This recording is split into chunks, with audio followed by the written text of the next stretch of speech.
We'd like to welcome you back to part 6 of our current event and weekly Bible study for June 14th, 2015.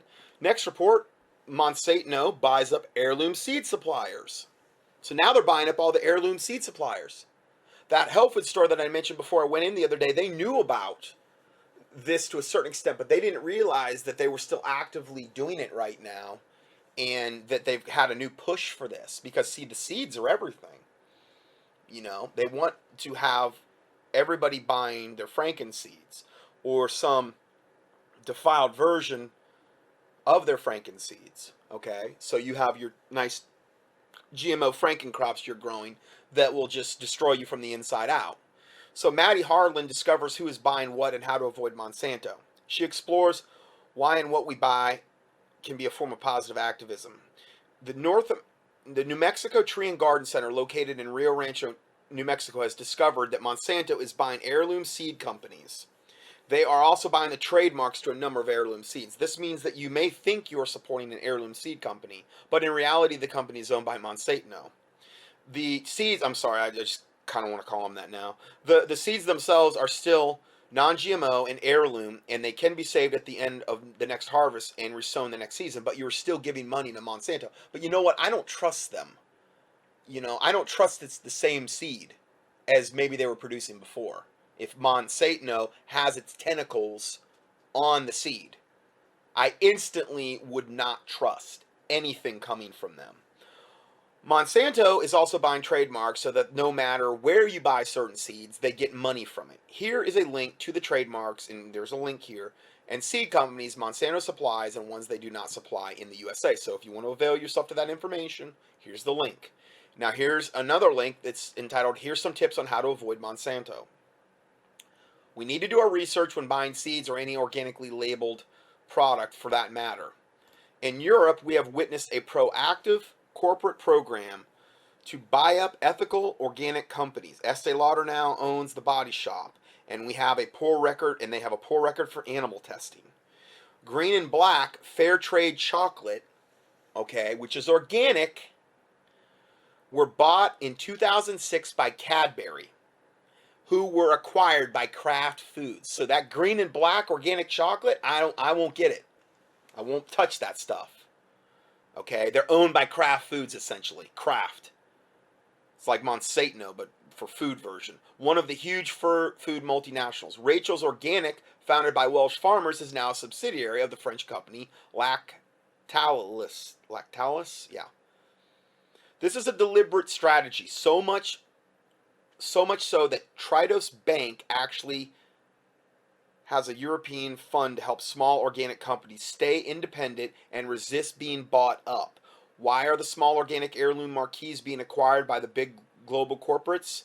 Firstly, there's a commercial market for them. Secondly, what you own, you can control. Thirdly, if you are a vast industrial magnate and you own one of these companies, you can marginalize its market if you wish. Now, this reminds me of what happened to my parents a long time ago, back in the late 1990s, when my dad sold his company for $2.5 million. He had a portable evaporative cooling company, Way Cool Fans, and the company was stolen from him. He was giving us a payment up front, like a down payment, a fraction of what was owed him, and then what they did is they moved the company out of Fort Myers and up to Minnesota, where the fifth richest family who bought the company lived, who owned other fan companies that were similar. And then they basically said, well, we got 50 attorneys. We're not going to pay anymore. Basically, go ahead and sue us. And that was their strategy. And it's what ended up killing both my mom and my dad through the stress of losing their company and all the legal battles over the years.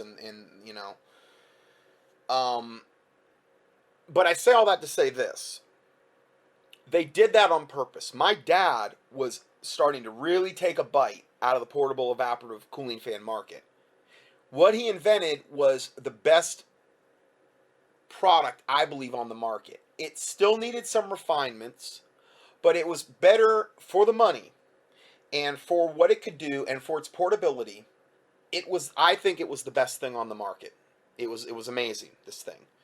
Had a centrifugal force fan in the middle of this thing. It pulled all kind of air through it. It was amazing. It cooled the air down 10 to 15 degrees because it pulled them over these corrugated cardboard pads that were they were durable, believe it or not, but it cooled the air down, and it was amazing for particularly low humidity environments. But we even had it in Southwest Florida where it's high humidity, and it made a gigantic difference. If you worked in front of one of these fans, you were going to be more productive. Okay, and he was taking too much of a bite out of their market. So this guy comes along, offers my dad. He sees the dollar signs, and that was a weakness for my dad. Supposedly took the money, but he ended up not getting hardly anything in the end, you know. And they did that, and it's not like they took the product and improved on it. They ran it into the ground. They doubled the price of the unit and made the quality inferior. It ended up being a crappy product in the end that was double in price, and they made the product, and that's exactly what when it says third, if you wish, you can marginalize them in the market if you wish. If you can control them, you can marginalize them. Well, they wanted to marginalize. Way cool. And that's what happened. You know? And so, you know, this is a common tactic of these satanic devils. So going further, as consumers, we have the power to first support our local producers and make sure they stay in business. Then we need to support larger ethical organic companies like Yeo Valley, who produce organic dairy products and still remain independently owned by the family who started the company. Sometimes this means spending more money on a product, but we have a choice. Do we want to eat a chocolate bar with cacao picked by children in a system that pays the farmer a subsistence wage, or do we want an artisanal bar that costs more money but tastes better and is fairly traded? Do we buy yogurt from large corporates who are trading under acquired organic brands, or from a local supplier or a family-owned national organic supplier? Shopping is a form of activism. We all do it to a greater or lesser degree. Europe may have opened the gates to Monsanto to grow genetically modified crops. Due to an accepted proposal by the EU Environment Council last week, GM crops could be planted across Europe as soon as early next year. Even worse, the proposal could give Monsanto and other biotech giants the power to overturn decisions made by democratically elected governments to ban GM crops. The European Parliament can still reject the decision. With the MEPs voting on the issue soon, we need to make sure that they hear from citizens across the continent to reject this Monsanto-backed proposal. Here's a petition. You can click on this to show the MEPs that this is not what Europe wants. And then there's other further resources, which are, you can watch this, Patrick Whitfield's tips for seed saving and making compost. See, when you save seeds, you want to do it a certain way. Okay, it's not just like you throw them in some high humidity environment and expect them to be viable. You don't want to do that with seeds, okay? If you want them to last, ideally. And then there's a free downloadable thing here, Guide to Seed Saving, Seed Stewardship, and Seed Sovereignty. And then top tips for seed saving, and then collecting summer seeds. And then permaculture, practical solutions for self-reliance, a magazine filled with useful and inspiring features, stories, and ideas about all aspects of gardening and farming, to green building and renewable. I would love to do a lot of this stuff, but I don't have time. I don't have time to hardly do any of this stuff. I don't any of it. But yeah, I think it's great when other people do it and you know, have the time to do it. You can check out a free digital copy here, and you can subscribe to the print edition here.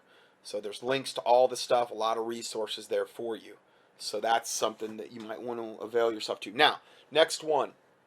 I hit a little bit of this article in the past, but I want to kind of go over this a little bit more. It's 8 ways society is feminizing the human male. Now, a lot of this is messing up females as well, okay? But this is just particularly the gelding of men in general. This is a big reason why you're seeing that, okay? We're on the fast track to extinction. In the past 50 years, sperm counts in men have dropped 50%. While the average man's testosterone and sperm count has plummeted 20% in just the last 20 years. I was going there for a while. I was at the local Y for a while. And I didn't like the place, you know, overall. I didn't like the vibe you got. I just didn't like, you know, anything, a lot of what I sensed in the gym, you know. And I was there, and I was in the locker room, and this guy was in there talking to some other guy. He's like, yeah, he says, this guy was younger than me. Okay, I'm like 46. He was younger than me. He says, yeah, I'm on like 2,000 milligrams of testosterone. I mean, I looked at the guy, and I mean, didn't look like he was working out.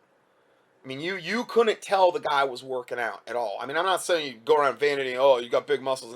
I'm just saying the guy didn't look like he was working out, and he's just telling this guy all this testosterone that he was taking on a weekly basis. And I'm thinking, do you realize that if you do that, you're going to create a negative feedback loop in your body, and your body's going to shut down what little it was producing, and you will be addicted to that stuff as long as you live, and you might not have access to it. And if you've been on it for more than a year and you try to get off it, your body may not come back. I mean, this is the whole thing with steroids. It's a steroid, okay? And I'm like, oh my, and the guy I was talking to, I think, was on it too. And these guys were younger than me, and they were, and I don't know. I think it's just because of all the nutrients I've taken over all these years. I can't relate to what I was hearing from them, and I don't say that in a prideful way. It was just alarming for me to hear what a normal conversation was taking place, and I couldn't help overhearing them. And I'm like, my word! I'm like, wow, is this normal for guys to be on that much testosterone and you know, be struggling that bad, and they're in their like late 30s, and I mean, wow, it was sobering. And here you have, in the past 50 years, sperm counts have dropped 50%, while the average man's testosterone and sperm count has plummeted 20% in just the last 20 years. That was a quote by Ori Hofelmaker, who I think is an author on the subject. Though through years of research into health and nutrition, I've noticed there exists a surprisingly large amount of constituents in our diets and the environment that promote female characteristics in men. The feminizing of the male population. Like I said, and in particular, the younger generations coming up, into their teens, into their early 20s, all of the effeminate men, the disproportionate amount of men that are effeminate, that are maybe haven't come out of the closet, but they are. Okay, now, I know there's a demonic component to that. I get that, and I'm totally for that. But there's also a physiological component, I believe, as well. And this report proves that. Okay? They promote female characteristics in men. Many times, it's hard to imagine that it's occurring by accident. It's not occurring by accident. This is whole part of the gelding of the male population on planet Earth. A gelded male population on planet Earth doesn't do a real good job at resisting Satan. And Satan knows that. You know? Russell Blaylock, Dr. Russell Blaylock, noted neurosurgeon and author of the Blaylock Report, says Hofmelkler is absolutely correct when he says that all of us are being exposed to large amounts of estrogenic, meaning estrogen, compounds, which are wreaking havoc on our hormonal levels, and they cause cancer too, because they're all xenoestrogens, which is a bad kind of estrogen that actually causes cancer in men and women. The studies show that xenoestrogens from plastics and other additives and lotions and underarm deodorants and toothpaste, anything you buy from the store, if you're just buying Crest or you're buying some name brand, you are getting an absolute total toxic exposure, a bevy of endocrine altering, cancer causing chemicals. Anything with prop or meth on the label, with any kind of like propylene glycol or methylene, anything with that is cancer causing. It's all cancer causing. Put it under your armpit. That's that's one of the most absorptive places in the whole body. It goes right into the whole bloodstream. Big reason why women get breast cancer when they underwire bras and underarm regular deodorant. Breast cancer recipe, here you go. And then you're eating your xenoestrogen and you're drinking your plastic water bottles and you're getting more xenoestrogens. It's all cancer causing. It's no wonder it's explode. And then you have Susan G. Race for the Cure, Race for Perpetuating Breast Cancer, Komen, who literally gives money to Planned Parenthood. or any of those bogus organizations, American Cancer Society, whatever, March of Dimes, they're all the same bunch of devils. They're there to perpetuate and give you some kind of warm and fuzzy feeling that they're really racing toward a cure, and they're doing the exact opposite and laughing all the way to the bank. That's what's going on.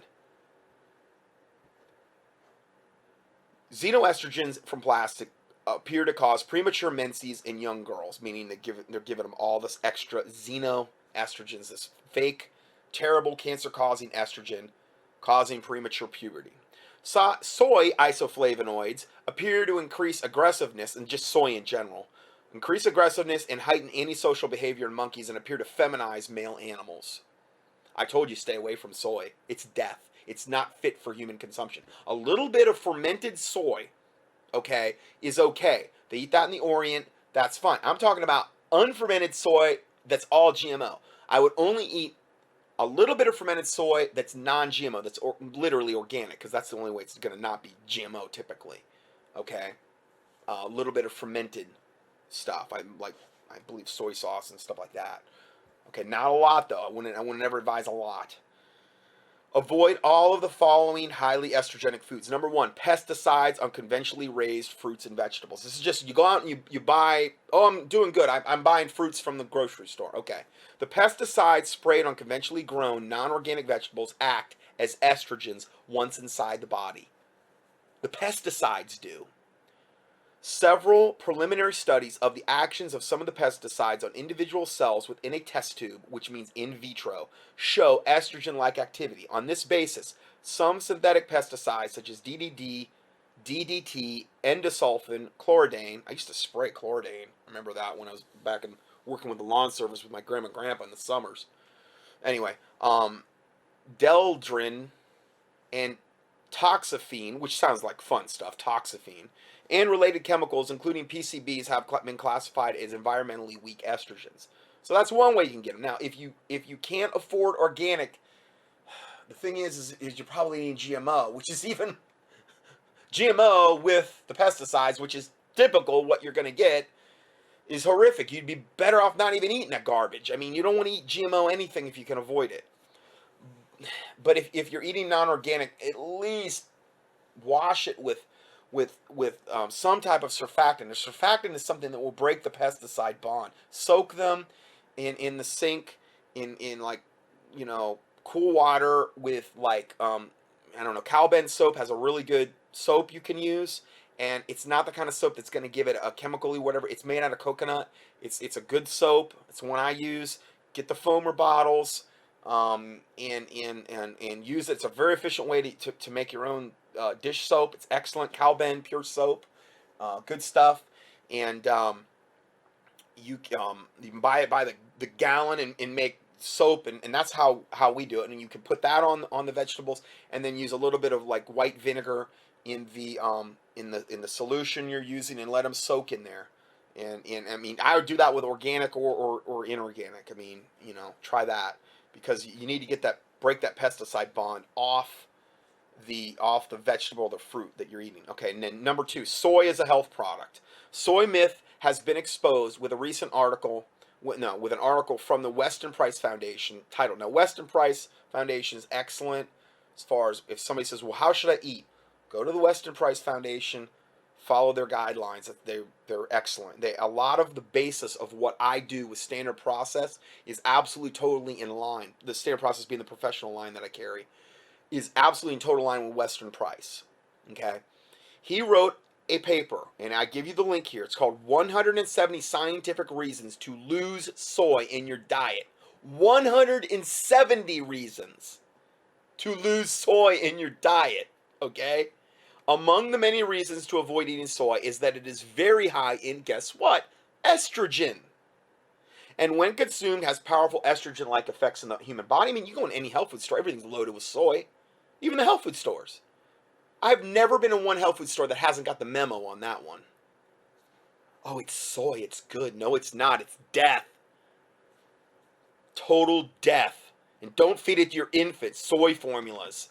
It's insane. Highly estrogenic, cancer-causing estrogen, not the good kind, the bad kind. High levels of estrogen has high levels of estrogen in men can lead to gynecomastia, which means enlargement of the breast tissue in men. Okay, water retention, female pattern fat deposition, and mood. It's turning you into a woman. The soy is, if a man eats it. Estrogen is predominantly a female hormone. Testosterone is predominantly the male hormone. They're trying to turn us into females. Men, high estrogen will also cause a decrease in testosterone and the male sex hormone. Okay, so that's very noteworthy. Okay, so the next, number 3, hormones in beef. In the United States, hormones are given to cows and other animals on feedlots to increase milk and meat production. When we eat them, they're also given antibiotics so that if one gets sick, the whole herd won't get sick. And then you get the antibiotics as well, which kills all your good flora in your intestinal tract, which, wreaks havoc and lets candida proliferate and messes up your intestine permeability in your intestinal tract and has a lot to do with your own immune system function. So that's why I'm such a big advocate on flora anymore as well. But anyway, when we eat these compounds, they're transferred into us, the hormones given to the cows and the chickens and things of this nature. Once inside the human body, these compounds have powerful estrogenic effects. Not only do the hormones given to livestock act as estrogens once inside our bodies, but commercial livestock from feedlots are often fed a diet of soy that has been soaked in pesticides. That means that when we eat conventional raised meat, we are getting a triple dose of estrogenic compounds, which are hormones given to the animal, soy fed to the animal, and pesticides used to grow the soy that was given to the animal. It's a triple death scenario, and it's all being done by design to kill us. Okay? So, next time you sit down for a big, nice, juicy burger, understand that that's what's going on here. If you're going to do that, I would say you want to take something like a bentonite clay with it to bind up a lot of the toxins in whatever you're eating. Okay? The one I use from Standard Process is Colocol 2 because it's in a tablet form and it's easy to transport. Bentonite clay, it's not practical to take powder with you. This stuff's really, really super powdery and you get it all over you. But Colocol 2, I like to do gastrofiber from Standard Process and Colocol 2. I'm not saying go around and eat garbage food all the time, but if you're in a scenario where that happens, because hey, it's life, okay, that's a good combination. Fiber and bentonite clay to bind up the toxins in the offending food substance that you might be eating. Okay, so that's a tip, but I think it's a pretty good one. So then it says find yourself some grass-fed. See, grass-fed. Obviously, this is the best beef you can get. Grass-fed organic, hormone-free, obviously. That's the best. Grass-fed. Cows were meant to feed on grass, not corn or soy. It's not natural. Okay, so the grass-fed beef has the best fat ratios, the best kind of fats, because fats are not this evil thing that spawned from the pit of hell. They're incredibly important to our bodies functioning properly. I'm going to talk more about that later. Okay, how important they are, and in the impact it's had on my health as of late. I want to get into that a little bit later. Anyway, next thing, number 4, beer. Prior to the German Beer Purity Act of 1516, now that's going back a little ways, 500 years, beer almost never contained hops prior to that act, okay? In his book, The Natural Testosterone Plan, Stephen Herod Booner writes, hops is best known for its use in beer. The majority of physicians and men overlooked its potent chemicals and do not realize that beer itself can significantly alter male androgen levels. Androgens are like testosterone. They're male-based hormones. Okay? Beer can significantly alter male androgen levels. German beer makers noticed long ago that young women who picked hops in the fields commonly experienced early menstrual periods, which is what is happening to our girls now through all the xenoestrogens. They were just picking the hops, though. They weren't even ingesting it. Just from it contacting their skin. That's how estrogenic hops is. Eventually, researchers discovered the reason hops is perhaps one of the most powerfully estrogenic plants on Earth. Just 100 grams of hops, which is about 3.5 ounces, contains anywhere from 30,000 to 300,000 international units of estrogen, depending on the type of hops. Most of it is a very potent estrogen, which is estradiol. Estradiol, as it is taken into the male body, causes a lowering of testosterone levels in the testes and an increase in SHBG levels, which then binds up even more free testosterone in the bloodstream. So it's like doubly devastating to your testosterone levels. The estradiol in hops has also been found to directly interfere with the ability of the testes Leydig cells to produce testosterone. The presence of this highly estrogenic substance in beer is not an accident. Remember what I said? Almost everything the New World Order has crafted to get us to either purchase, buy, or do is designed to kill us, or feminize men, or masculinize women, or brain damage us, or get us into the grave, or give us cancer, or some other unbelievable disease, or get us demon infested with whatever they're trying to put into us, like vaccines cultured off aborted babies. It's all by design, every bit of it. You can't trust anything in stores. You got to read labels. I hate to say it, but you do. Or eat very, very, have your own organic garden, have your own whatever. I know that's not practical. Not practical for me. But that's why what I'm trying to do right now is give you the tools to equip you, to help you in that endeavor, because it is a noble endeavor. Now think of any beer advertisement you've seen. Isn't it curious that despite the powerful feminizing properties of hops in beer, that it is being portrayed as a man's drink? A man's drink. No wonder, they have all of the beer commercials commingled with and I don't even have a TV, but all the beer commercials commingled with I don't know, the little blue pill or whatever that thing is for men, for their whatever. Because so many men are impotent now because their testosterone is so devastated from all of these factors. They're so messed up. Their livers are so gummed up. It's like an oil filter that you've went, 150,000 miles on in your car and you never got the oil filter changed. You never did an oil lube and filter once. Your liver's just gummed up. Your liver has a lot to do with hormonal production in the body. It's where cholesterol is processed. Cholesterol is used to make, the sterol portion of the cholesterol is used to make all hormones in the body. If the liver's messed up your hormone, and especially with women, don't expect to have hormones that are anywhere near where they should be. And the solution isn't taking a testosterone shot to compensate for your body that is just totally incapable at this point of having anything close to a normal testosterone level or a normal progesterone level in women or estrogen levels. I mean, I've just given you, this stuff applies to women as well, what I'm talking about, obviously. So, starts in the liver.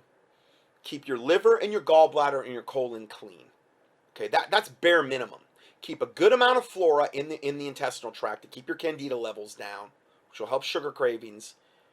And eliminate these types of things from your diet that we're talking about today. Okay, that would be, you could only be moving in the right direction. I know I could appear before God and say that confidently right now with the advice I'm giving you. It's sound advice. It's just the bare minimum of what we need to be doing. Okay? And I know it would only help you. I know that. Now, I'm not saying it would be easy to make all of these changes, but what's the alternative? Keep doing it? Keep beating your head against the wall and expecting things to get better? It's not going to happen. So let's go further. Television and the feminization of men. Now, this is a little different, little twist, but I think it's valid. Many of your typical favorite male Hollywood celebrities have been portrayed as cross-dressers. Oh, you mean like Bruce or Caitlyn Jenner? Cross-dressers in at least one of their films. You know, the epitome of male virility and in humanity. The Bruce Jenner wins the decathlon on the cover of the Wheaties box, and now whatever that despicable abomination of a human being is degenerated into. Now Caitlyn Jenner got everything evidently kind of lopped off or whatever by their surgeries or whatever, and now they're proclaiming him to be a goddess, and people are worshiping this abomination, this despicable, disgusting. I can't even comprehend how despicable and evil. So anyway, this abomination that is being shoved down our throats now, and in being, you know, #1 news story and all of this, like you know, this should be our focus, and that transgender, we need to, you know, they need to have more rights, because, you know, they're struggling, they can't help it, they're this and they're that, and a lot of it again is what we're talking about now. A lot of it is being demon possessed. A lot of it is having their minds darkened in wanting to just at any cost pursue evil and wickedness and just vileness. And that's what a lot of this boils down to, the glorification of vile, evil things in our society. The Bible talks about that they glory in their shame. And again, this is what we have in America, a society of glory and shame. And then some of these comments about, you know, Bruce Jenner, now known as Caitlyn Jenner or whatever, saying, I saw comments like that Photoshop disgusting picture, I don't even want to set my eyes on it, that was portrayed after he got his surgeries or whatever, and comments like, OMG, I would if she came up and stabbed me in the heart, I'd die happy, and all this, and I'm like, are you kidding me? How can God not judge a nation like that? If that is a common consensus among a certain percentage, I mean, I'm not saying it is the common consensus, but obviously a lot of people do feel that way. Oh man. Well, anyway, it says we're witnessing a societal conditioning that appears to be normalizing and encouraging feminine behavior. And again, what is a man that's cross-dressing? Okay, well, that's moving toward where Bruce Jenner has ended up. They want to be a woman. And then if they really want to go all the way, then they get the surgery. Okay? Then you got these morons that are letting them compete in women's sports. Like I put out that link the other day. Now, I'm not endorsing MMA, okay, mixed martial arts, but they're letting a man who got the sex change, they're letting him compete in mixed martial arts, and he's already like 5-0, undefeated, almost killed the last woman that he fought, okay? And she even said, she says, I have never felt power like that. I couldn't get out of his grasp, or her, they got to always refer to her as her. And here's the deal about that whole bunch of garbage and nonsense. Just because you get the surgery, okay, and that happens, you still have a male bone structure. That doesn't change. You still have male ligaments, tendons, muscles, bones, organs, the whole 9 yards. You still have a male brain. You still have male DNA. You may not have the testosterone level you once had, but everything else you still got. Okay?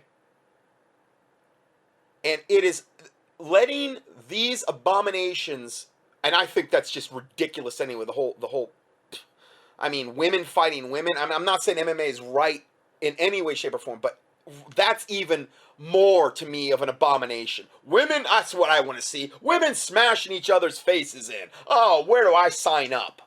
And it's becoming one of the most popular parts of this MMA now. I'm like, I don't want to see women fight one another. I don't want to see them punch each other in the face and annihilate one another. That is ridiculous. Oh, well, you're just a bigot. Whatever. I don't want to see that garbage. And now you're letting transvestite, sex-changed individuals come into that league and in other facets of sport, because see, they got to have equal billing everywhere, and letting them compete against women. Talk about an uneven playing field. But that's just one more abomination that's going on in the thing. So we've got, here's people that have been cross-dressers in various films: Brad Pitt, Dennis Rodman, Dustin Hoffman, Kiefer Sutherland, Oscar De La Hoya, Jude Law, John Travolta, James Franco, Robin Williams, and the Wayans brothers.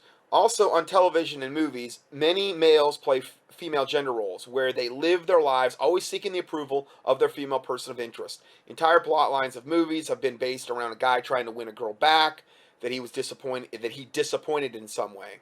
Really, and I'll be honest with you, the demonization of particularly in the, not only really demonization, the way that white men are portrayed. And I'm sorry, I'm going to say this because it's true. The way that white men in particular are portrayed in Hollywood. And like I said, I don't even have a TV, but what I do see from just like commercials and stuff like that, if you're watching a YouTube something online or whatever, and just commercials, that white men are portrayed as the biggest, most gelded dolts. Just gelded little devils that are incapable of making any decision apart from their wife or mommy or whatever. They're portrayed as just pathetic every time. Not so much black men. That wouldn't be as politically correct, you know. But white men in particular seem to be the absolute total, if you could have a quintessential essence of a target for Hollywood, white men. Now you can say, well, you're a white man, that's why you're saying that, or whatever. It's not fair, you're biased. I'm just telling you what I'm seeing. If I saw it happen to black men, or Hispanic men, or Oriental men, I would acknowledge that and say it's equally as wrong. Just because I happen to be white doesn't mean I have to be biased about the subject. I'm just being honest. And it just seems that that's the case. Anyway, entire plot lines of movies have been based around a guy trying to win a girl back that he's disappointed in some way. Why not depict male characters that are a better role model for men in our culture? How about depicting characters with a definite purpose in pursuit of benefiting mankind? Well, again, that's their solution. I'm not saying this is coming from a Christian perspective, but they bring up some good points, you know, to think about. Okay, number 6, unsaturated fats. The fats that the United States government recommends you eat are unsaturated vegetable oils. These oils are made mostly of, guess what, soy. Or canola, which is equally as evil, if not even more. But from a hormonal standpoint, soy is probably even worse. From an estrogenic standpoint, yeah.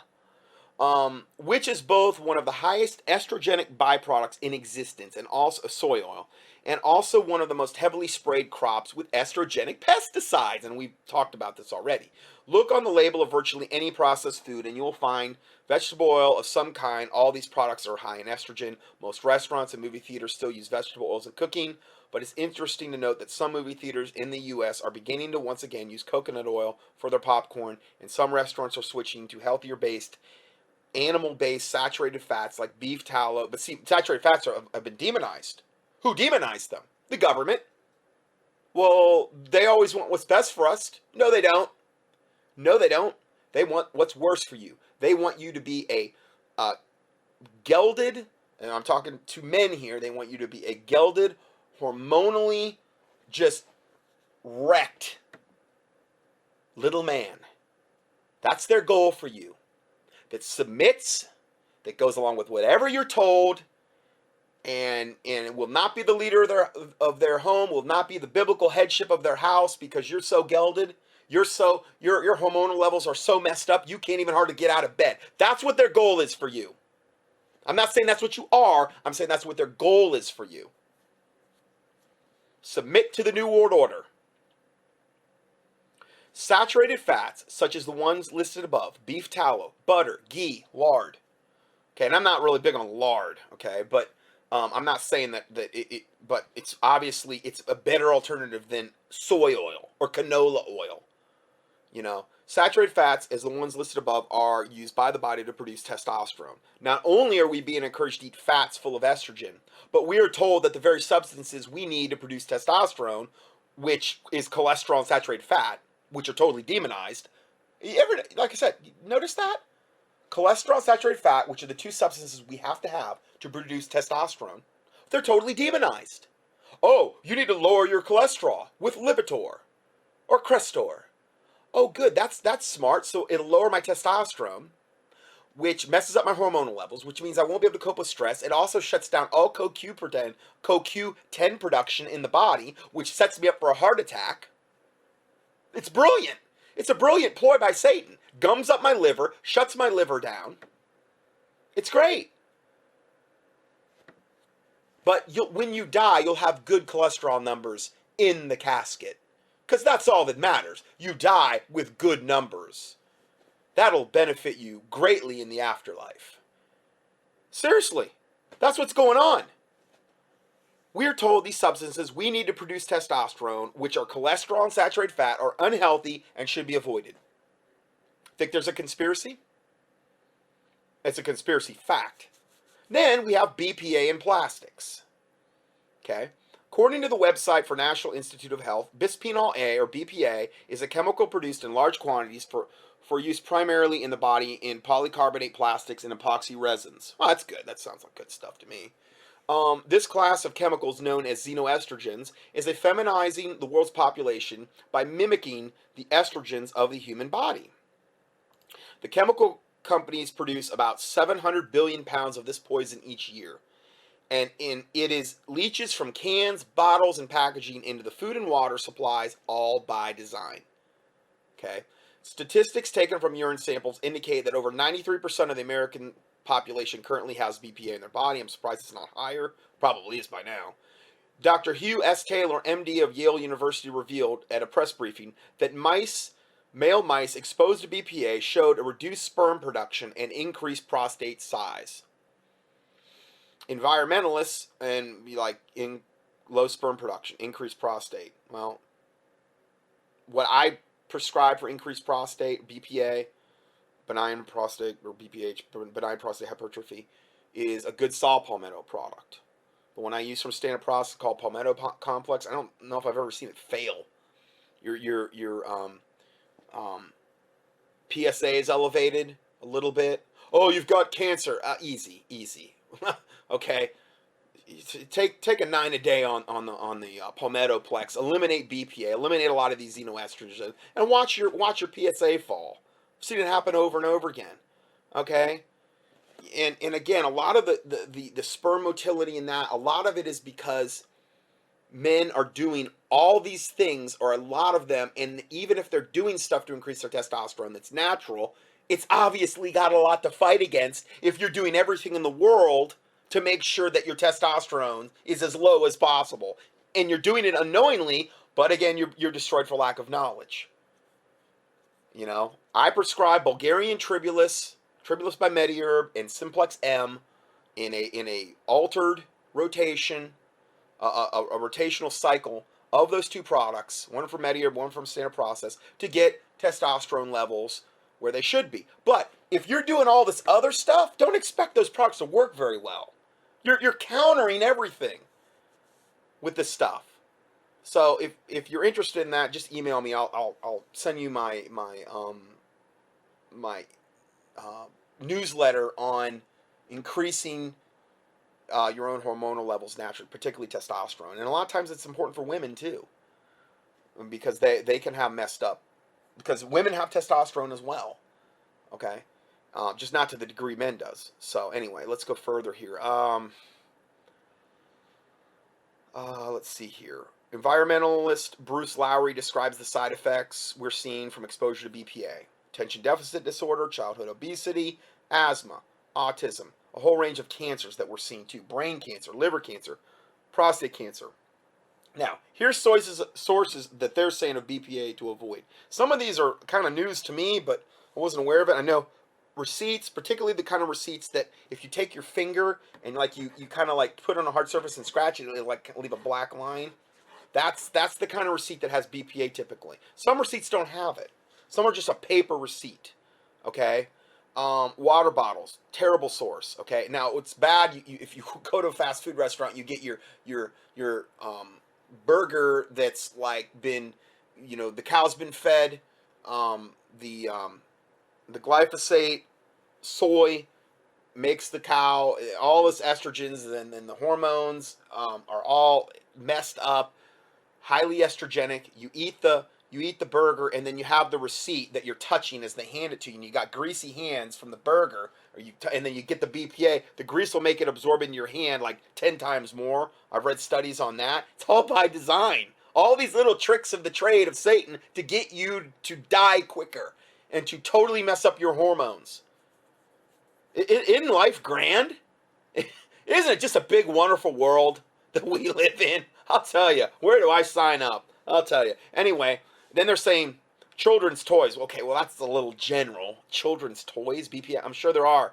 You'd have to research that more. Canned foods. A lot of cans have linings that are literal BPA leaching centers. And the only way to know that is to buy canned foods, and it'll say BPA free on the can, and that's hard to find, I'll be honest with you. It's not easy. Canning jar lids, microwave popcorn bags, evidently are bad. Pizza boxes, I didn't even know that one. Well, they got to kill us some way. I mean, everything. Soda cans, I didn't know that. Beer and wine. Eyewear. Okay, plastic glasses, I don't know. CDs and DVDs, okay, wasn't even aware of that. Blenders and food processors, evidently if they're plastic, I guess. Car parts, that's kind of a general one. Car parts. Car parts. Well, it's a little general, but hey, it's, I don't know, I guess it gets the point across. So anyway, then number 8, Pitalates in scents. While BPA mimics estrogen, Pitalates block testosterone action.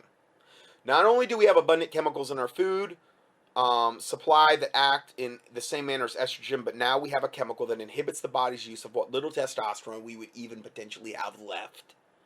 Studies in male animals exposed to pitalates have found reduced sperm production, undescended testes, and decreased testosterone production. Sources of pitalates to avoid: shampoos, like scented, colognes, perfume. Now, this doesn't mean you can't get an organic version of these that don't have that, naturally scented. I use like an orange spray around the house that you can use as a lot of different applications. You can take stains off. You can use it for a lot of different applications. But colognes, it's just citrus oil. Colognes, perfume, that's a big source of pitalates. Deodorant, hairspray, body lotion, makeup, Glade plugins, and air fresheners. All this stuff is being done to you by design to kill you and totally wreak havoc on your hormonal system, both male and female. Now, you can learn more about this subject here. There's books that I give you. The thing, one of them's called The 100-Year Lie, How to Protect Yourself from Chemicals That Are Destroying Your Health. There's links you can click on. And then another one, Slow Death by Rubber Duck, The Secret Danger of Everyday Things. And then the last one is The Body Toxic, How the Hazardous Chemistry of Everyday Things like nonstick pans they're showing here, which is really, really bad. The nonstick pans, the coating on them is made by DuPont, and DuPont's one of the 13 families of the Illuminati. They're not somebody you really want to trust, especially something super heated like that. How the hazardous chemistry of everyday things threatens our health and well-being. So, you got that. Now, I'm actually getting close to actually wrapping up the study. I can't believe it. Let me see here. Oh, boy.